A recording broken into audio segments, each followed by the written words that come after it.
Anna. I introduced Andrew, who has been introduced over again. He is co-chairing this with me. He will help me keep to time. He's bigger than me, so speakers, he will escort you from the premises if you go over time. The vibrancy that is alluded to in the programme, we will try and ensure. There's apparently some problem with microphones in the room, but if there's time for questions, we'll do our best to rebroadcast those questions. The time is already tight. I do want to thank the organisers, the people that have got us all here. You've done a brilliant job. Organising these things is not great. It's just always difficult, and there's always things, and everybody seems to be here. And thank you very much for doing that. John Saville said it. The only thing I perhaps want to just reinforce is that CSO was in the vanguard of a managed system within an NHS system to deliver R&D, and now, of course, along the way, I has been added to that. I think I would say NIHR would not be the NIHR that it is without CSO as a model. It certainly predated that. And I think that is something that everybody in this room and beyond should be really proud of. And I think it's made all the difference, all those things that Anna alluded to. I'm not going to use any more time other than to introduce the first speaker, who is Professor Aziz Sheikh. The bios are in the programme. There's a little QR code at the back of the programme if you want to know more about our speakers. But suffice to say that currently, Professor Sir Aziz Sheikh is Professor of Primary Care Research and Development and Director of the Usher Institute in Edinburgh.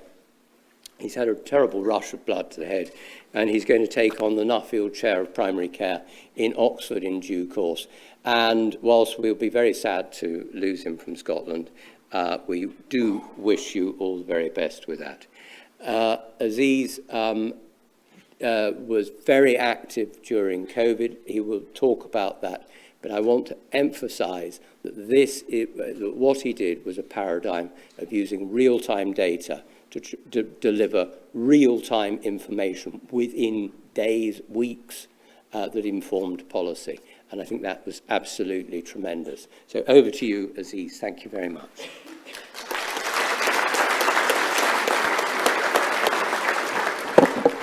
Thanks very much indeed, David. And thank you, Anna and colleagues, for the invitation. It's an absolute pleasure to be here. Can I get the slide up?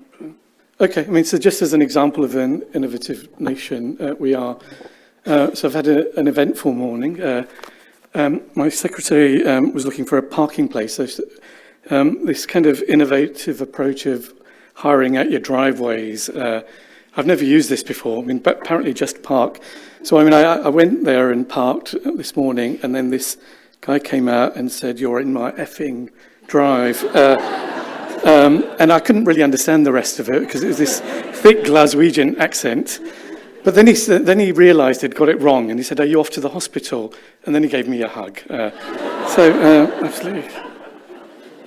Anyway, back to topic. So, delighted to be here, and delighted really to share some of our experiences of setting up what is something pretty unique, and really there's not many places in the world that this could be pulled off.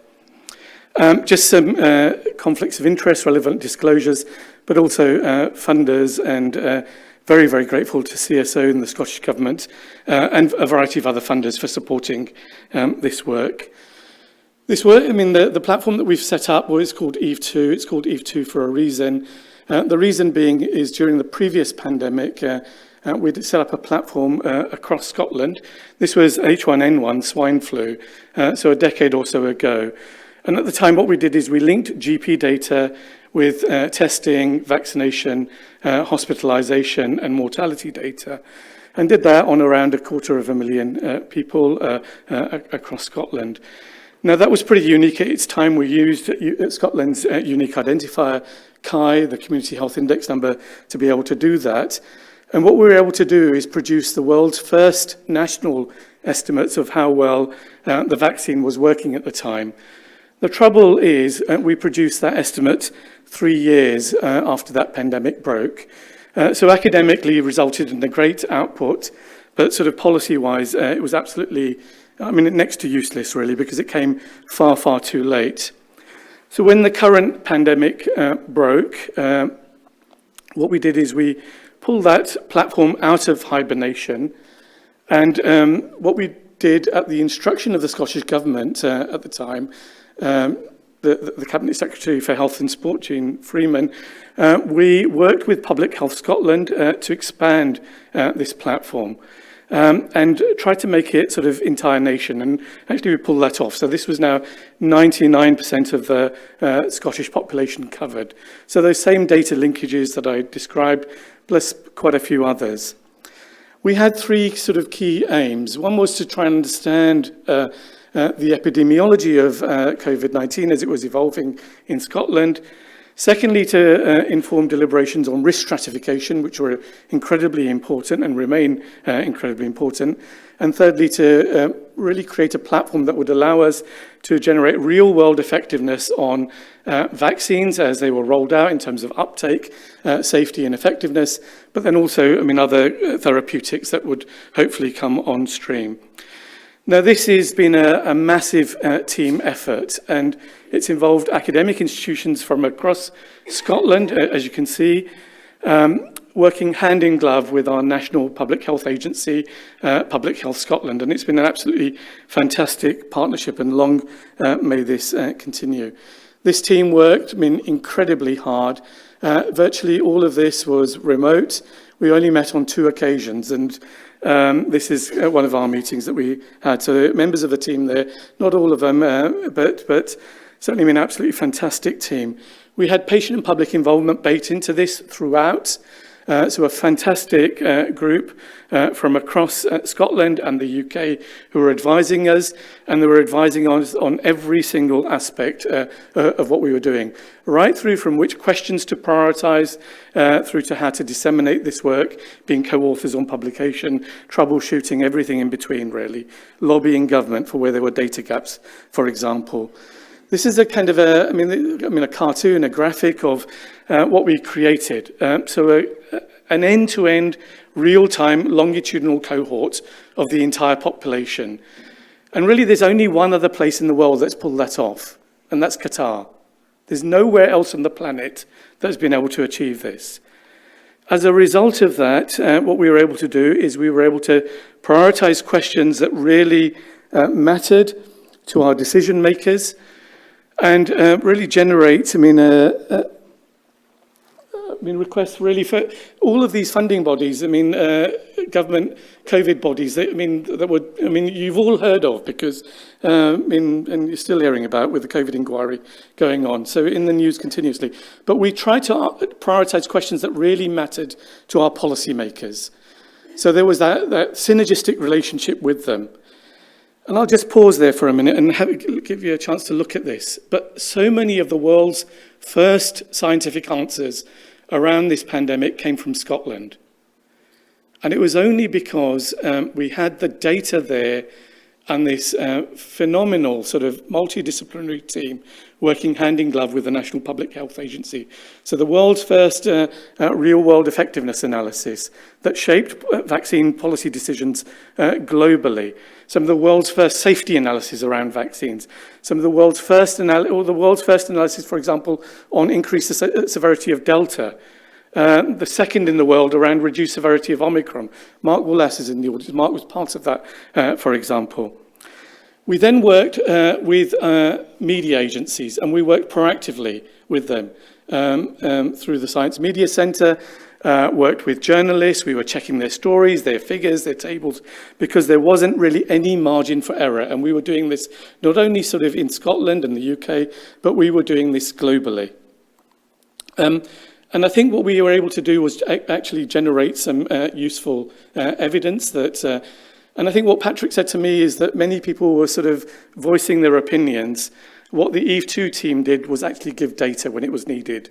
And that's what we were trying to do. There were very few opinions. What we were trying to provide was data-informed insights. What we then tried to do on the back of all of that is try and share these experiences across the UK. So we've set up similar platforms now, COVID platforms, working with partners there. I mean, a lot of this has been funded by Andrew and Health Data Research UK, but for Wales, England and Northern Ireland. And so we've run analyses now on 30 million people. The latest analysis that we've just completed, together with Kathy Sudlow, who's up next, I think, is the first 65 million analysis for the UK. These things have never, ever been done before. The last point I want to make is that what we need to do on the back of these experiences, we're sitting on something absolutely unique, is we can't wait for the next pandemic. We need to use this resource to tackle other pandemics, in inverted commas, that we have in Scotland, whether that's cardiovascular disease, as Anna highlights, or cancer, or substance abuse. Whatever it is, this data platform can be repurposed. If we do that, what we have is that capability on tap if, God forbid, there's another pandemic. We can turn the handle and repurpose straight away. So I think that's it. So thanks very much indeed. Thank you. No need for Andrew's services yet. Are there any questions for Aziz? I'll kick this off. Aziz, pre-pandemic, and this type of thing was often the whole business of data governance got in the way, and people would say, oh, you can't do that because, and people just gave up. Were there additional freedoms that allowed you to do this? And if there were, will those be able to roll into the sort of non-pandemic times?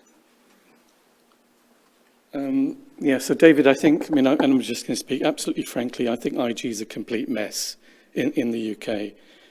There needs to be a sort of a proper risk assessment.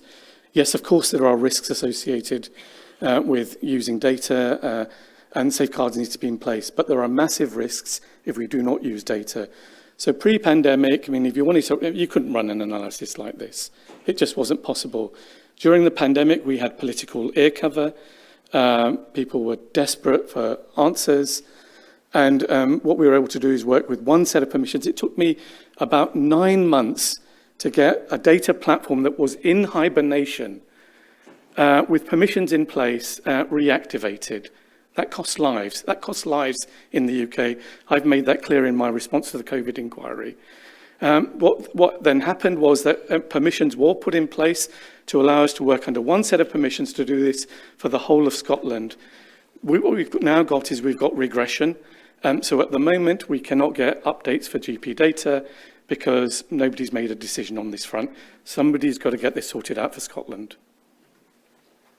Thank you very much.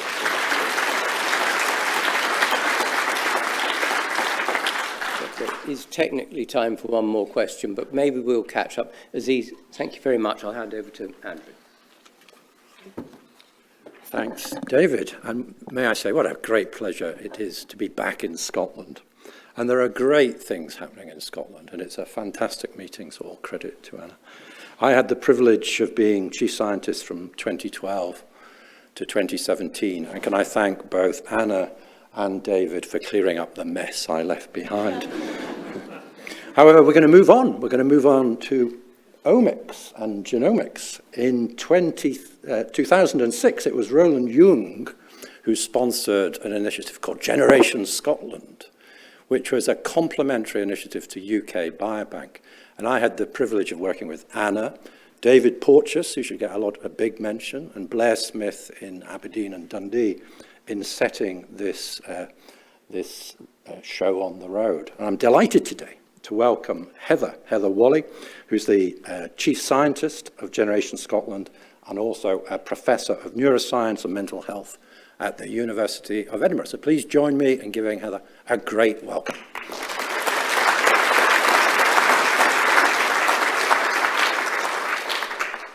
Well, thank you very much for that very pleasant introduction. That was very kind of you. And it's a real pleasure to have the opportunity to speak to you all today about Generation Scotland. Some of it you will already know.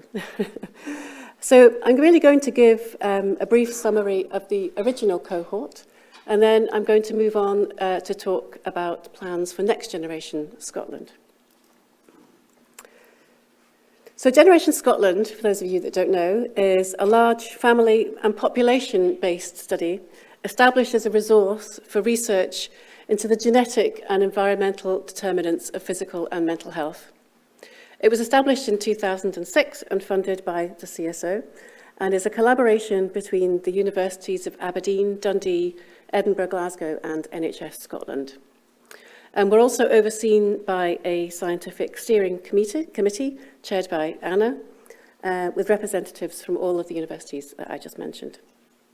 So between 2006 and 2011, 24,000 individuals were recruited to the study, and this includes data from around 6,000 families. The participants completed health questionnaires and attended an in-person clinic visit for baseline assessments and for collection of samples. And some of the phenotypes are shown above. And I won't go into a great deal of detail because we've not got a lot of time, but basically the assessments included baseline assessments of family information, lifestyle data, cognitive testing, personality traits, and mental and physical health.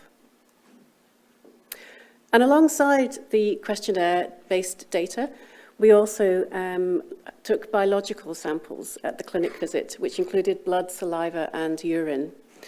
And genetic data is now available on blood samples for around 20,000 individuals.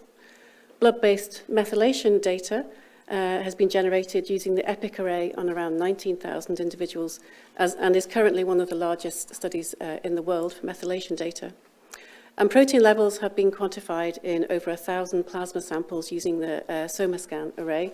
And I'm told that mass spec data is coming very soon on the full 20,000 individuals. So a real opportunity for multi-omics research. At a later time point, multimodal brain imaging data was acquired in Aberdeen and Dundee, just over 1,000 individuals. And participants also gave broad consent for prospective and retrospective linkage to routine and administrative health records, and they've consented for future recontact. So this slide really just gives an overview of the link data and the years of coverage that are available for Generation Scotland. So around 93% of participants consented to linkage and had a CAI number that was available.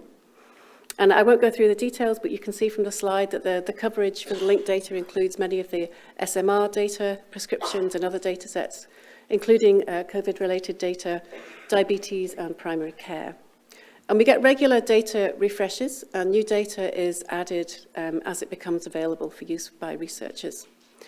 And some of these new additions relate to brain health, which is close to my heart. My background is in brain imaging, which I'll go into detail in a bit more on the following slides. And I'd also like to state and make the important point that this linkage and all other areas of Generation Scotland are conducted through consultation with our volunteers. And we very much see Generation Scotland as a strong partnership between our volunteers and researchers. So just an example of some of the new phenotypes that we're working on. These phenotypes happen to be around brain health. I just provide these as an example. And we've been working with several groups across Scotland to access neuroradiology data for the Generation Scotland participants. So this includes both the text-based neuroradiology reports and the actual images themselves. And combining these data with AI tools, for example, natural language processing of free text data within the neuroradiology reports, we've been able to derive new, more detailed brain health phenotypes that can supplement the coded data that's available through the linked resources. And I also mention these brain health phenotypes not just because they're interesting in themselves, but as an example of using Generation Scotland to demonstrate the utility of approaches that we can then use at scale. So then we can take them to the population level and beyond. And indeed, using this approach, there's a study called Warbler, which is led by Whalley, that has now gone on the basis of the foundational work in Generation Scotland to access millions of brain imaging reports across the whole of the nation.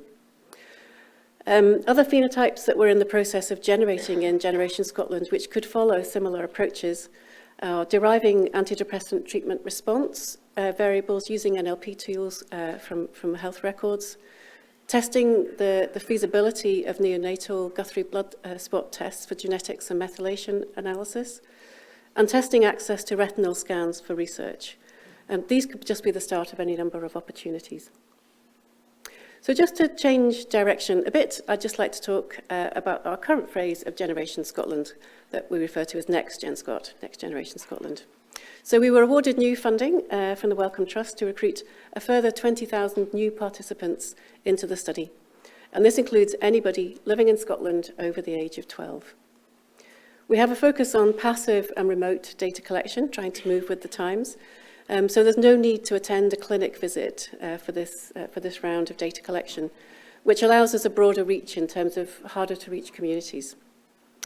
So sampling is through a postal saliva kit for DNA and DNA methylation, and the questionnaire is accessed through the portal, shown on the slide. And you may well ask why particularly 12 and above? Well, as well as the ability to look at the earlier onset of disease, it also captures the peak onset for mental health conditions, which is another area close to my heart, illustrated in the graph, which was taken from a report from the World Health Organization and published in Lancet Psychiatry last month. So it's a period that's often sadly missed from many large population-based studies, which is such a critical importance for looking at longitudinal mental health trajectories. So recruiting this size of cohort over what has been for us quite a short space of time has been no mean feat. And that's meant we've had to focus on some scalable recruitment strategies, and we've had to be pretty nimble and agile. And one of these strategies includes a national TV advert, which I just put up for a little bit of fun here. So this is a still shot from the TV advert, which features our volunteers talking really quite passionately about how they were involved in research. And the advert aired throughout June this year. And on the right, I've put up an example of a single day in June and the registrations that we had from the TV advert being shown. And you can see on the x-axis which TV programmes were on this morning, Loose Women. But you can see clearly that there was a big boost in recruitment for adverts that aired around the time of Coronation Street. So what we affectionately refer to as the Corrie effect. I also mentioned previously about this new cohort focusing on remote and passive data collection methods. And I just want to highlight two data collections that we have planned for the younger members of the cohort, with funding from the MRC Adolescent Health Study methodology call. So one is using ecological momentary assessment tools, which are co-produced by the young people themselves, to look at loneliness in the digital world, so comparing online and offline social interactions and mood. And the other study is called Ambient Teens, and this is establishing feasibility of passive radar-based sleep monitoring in young people, again with a strong co-production and citizen science element.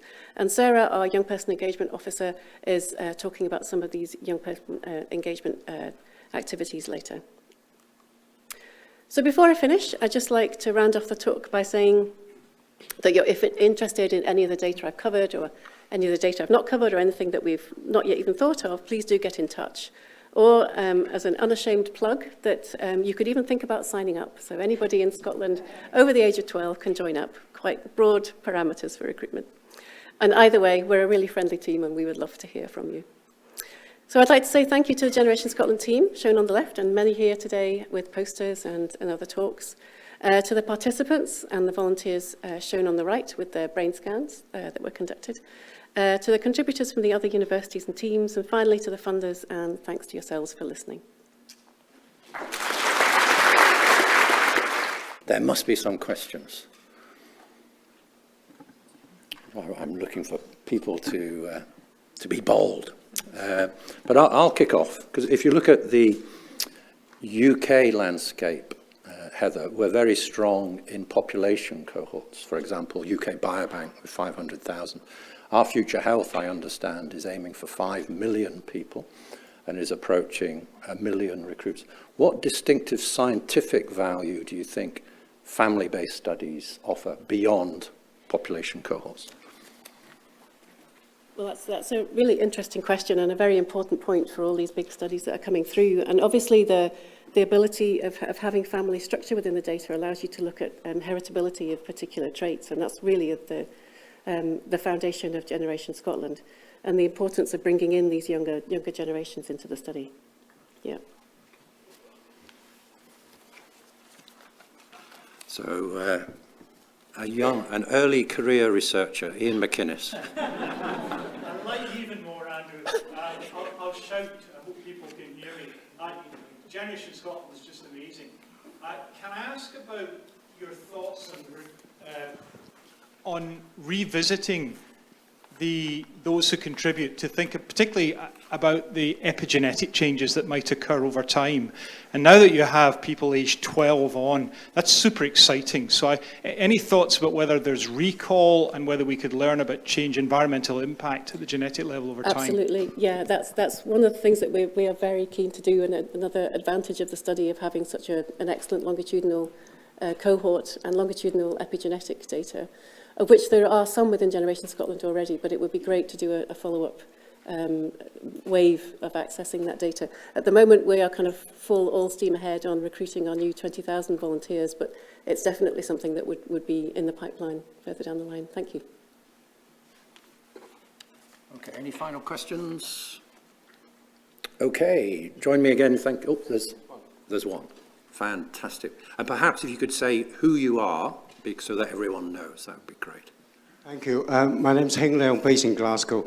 Out of interest, do you have information about what proportion of the Generation Scotland cohort are from deprived socioeconomic background? Yeah, that's a really interesting point. And with any cohort studies, you're right, there is a bias towards the least deprived areas. We were hoping with a TV advertisement to kind of be able to balance that out, and that does seem to be the case. In fact, I wish I'd put a slide up to show how the TV adverts kind of almost balanced out across all the SIMD levels. So we're in the process of digging down a little bit deeper into that to see how many people actually then follow through and do all the questionnaires. But it would be nice to think that there's new recruitment ways that we can think of to include these individuals in research. Okay, and there's a question here. Is there any plans at all to combine some of the work that Generation Scotland and Shared do with the work with Power? Yes, absolutely. So yeah, we're trying to recruit anybody, so the recruitment is quite broad. So within the next newsletter to Share participants, I believe that we're putting information about how to join Generation Scotland within that.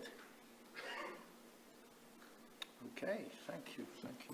Maybe just a final comment from me. I remember in the early days, it was Lord Stuart Sutherland who chaired the Scientific Advisory Board. And he was really keen, and he really held our feet to the fire on ethics, the law, but also public engagement every step of the way. And I would argue that Generation Scotland was prescient in the learning that we've had of behavioural science, in the engagement of the publics in research. So all credit to you, Heather, and the team. So I'll finish there and hand over to David.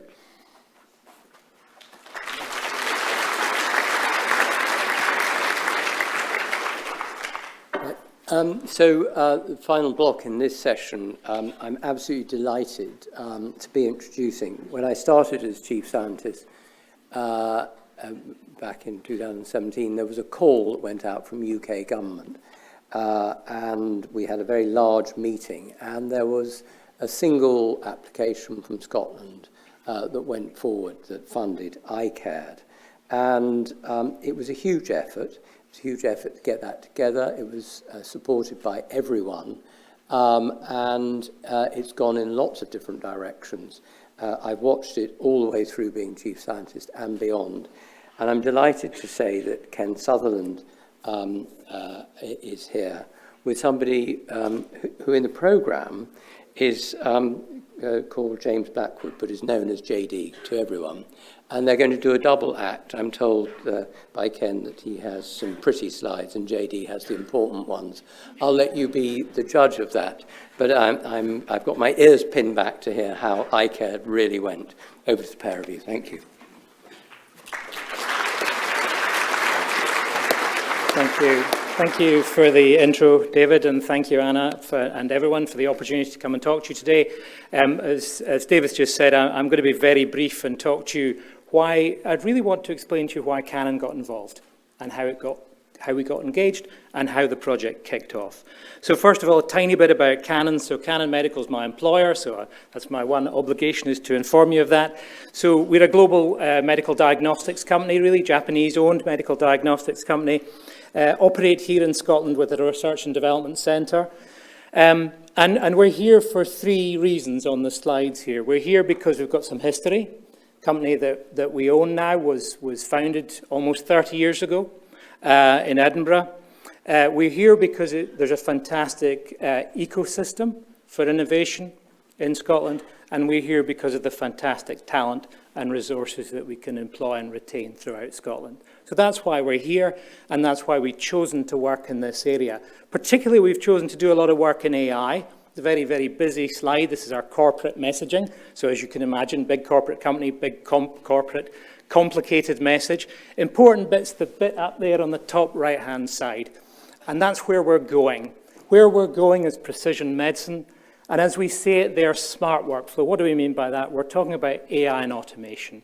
The only way we can see as a global company to solve the challenges we're all very aware of in healthcare delivery is to increase the level of AI and automation available for our clinical colleagues and carers to be able to allow us all to get more patients treated as rapidly as possible. It's the answer.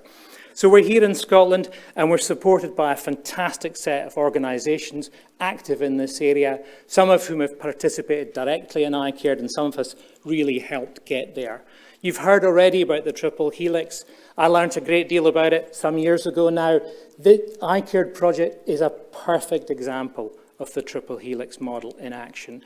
And the fundamental thing about the triple helix model, if you take the time to read the book, which I have actually taken the time to do, is you learn that the real magic is when the organisations start coalescing together and people kind of leave their name badges at the door. They're on the team. And that's very much part of what iCAIRD was about when it was off and running. People's badges were left at the door. They weren't working for an individual organisation. They were working for the team, and the goals of the team were more important than anything else. And that's a really powerful opportunity, a really powerful motivator for people, and it really allows you to do things. And as I've already said, I'm not going to talk about that. JD is going to talk about that in a moment. Just one final slide from me, really, which is how we got here.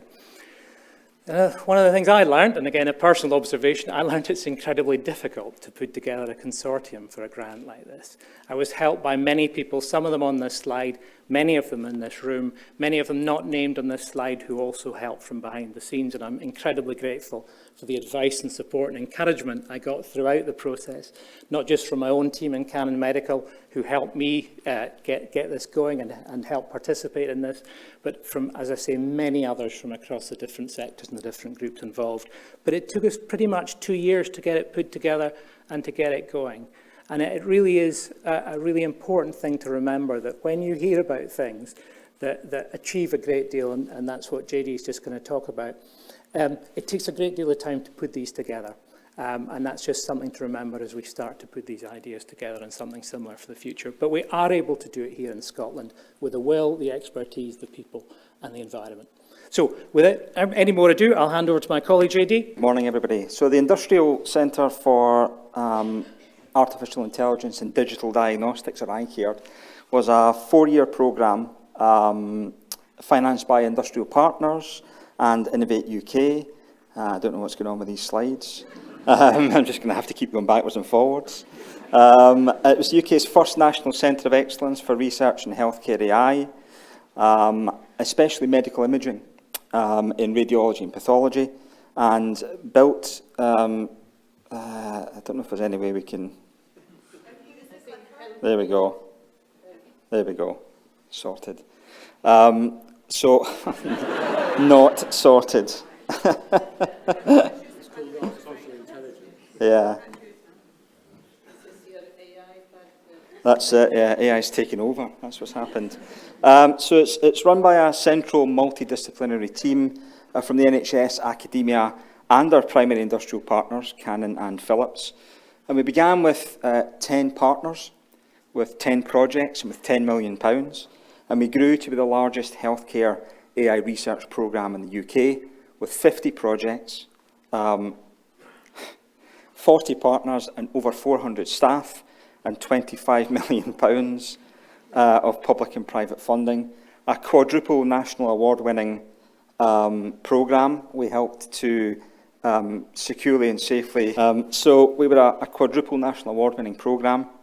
We helped securely and safely deliver an unprecedented 75 million medical images and their associated patient data for research around the world, and we helped create 3 market-ready products and scale 4 SMEs. So we demonstrated that it's possible to democratise access to Scotland's wealth of healthcare data, to act as a national team, and to use the Innovation Hub model to work in close partnership with industry and build solutions that solve real-world, high-priority healthcare issues with AI. Before we could get our radiology research underway and led by Canon, we first had to build a technology platform that could securely extract data at scale from our local and our national radiology imaging systems, integrate it with related patient information, strip out the patient identifiers. And the platform provides secure access to both data and supercomputer resources in a remotely accessible researcher workspace where both industrial and academic partners can build and validate the AI products at pace. So we can train a single AI model with multiple data sets in multiple locations simultaneously, allowing us to generalize those products for faster adoption. And we championed a new model of taking the AI to the data rather than the data to the AI.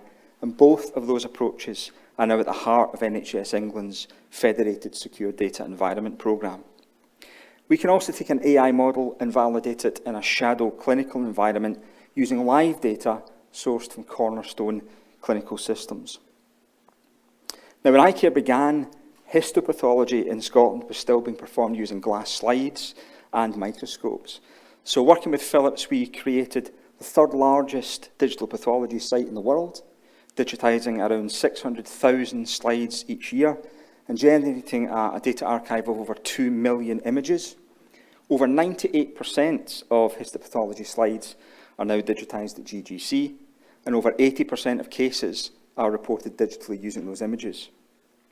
So having built the operational pathology system, of course, we then needed a way to conduct AI research.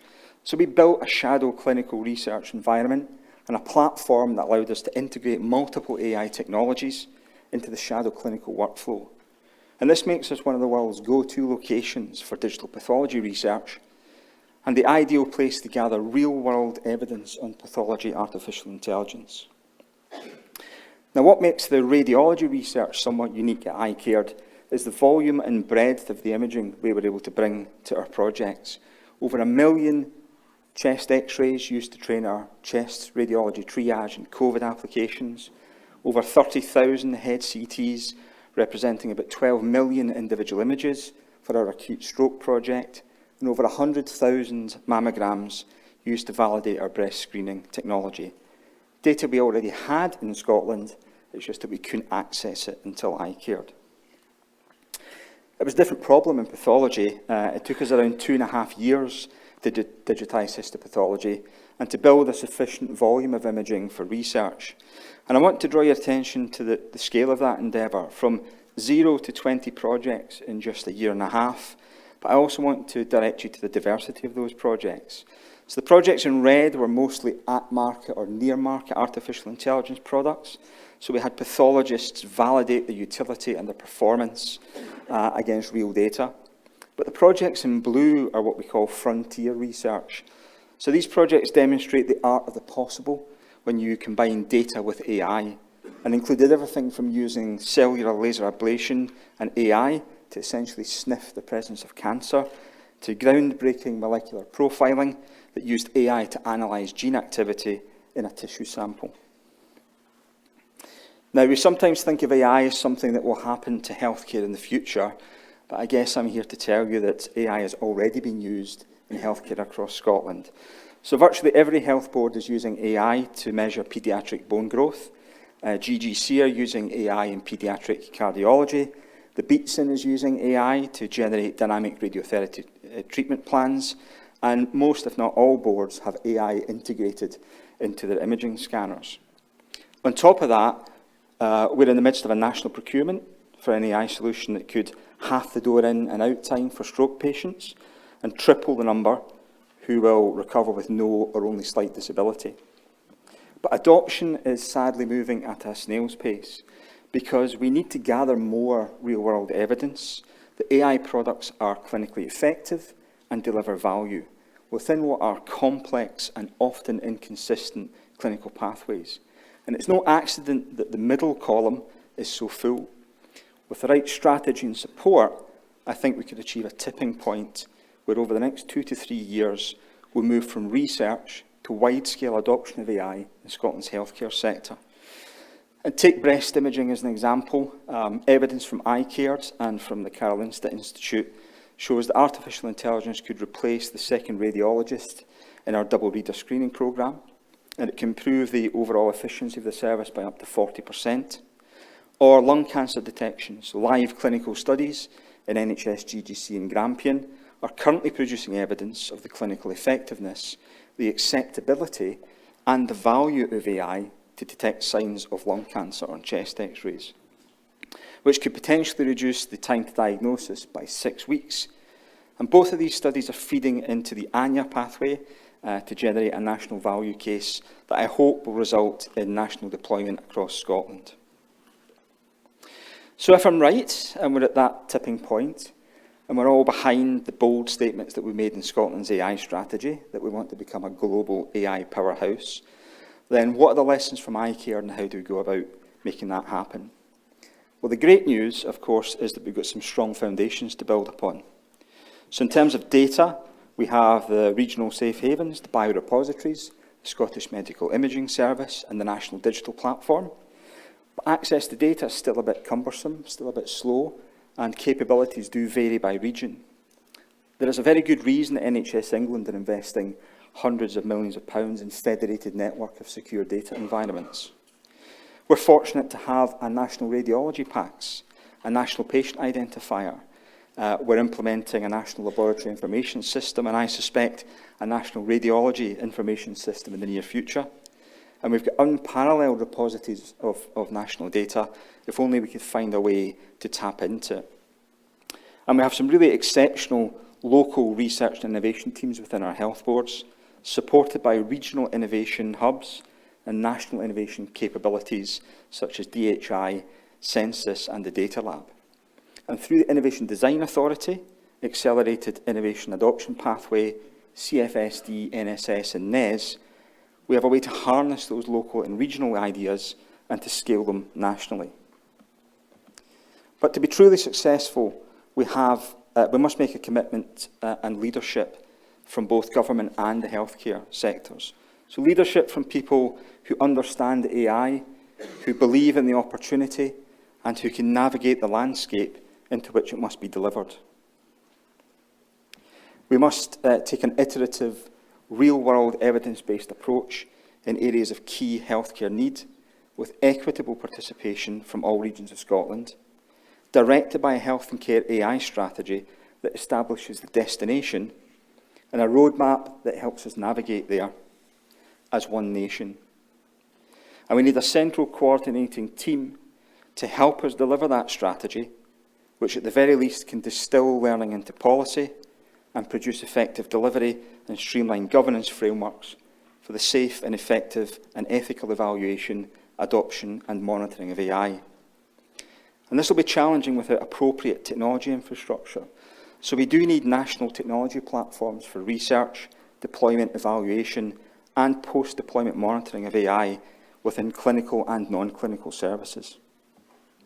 And those platforms need to be supported by an investment in data infrastructure that provides consistent regional services and ubiquitous national access to data. So if I may, and perhaps the overriding lesson from iCAIRD, I'd like to leave you with one thought. So I'm often asked by very senior people within the NHS and governance, what's the risk of implementing AI? Now, in a health service that's in crisis, with problems that we know cannot be solved by human resource alone, I'd like you to consider a slightly different question. And that is, what is the risk of not implementing AI? Thank you.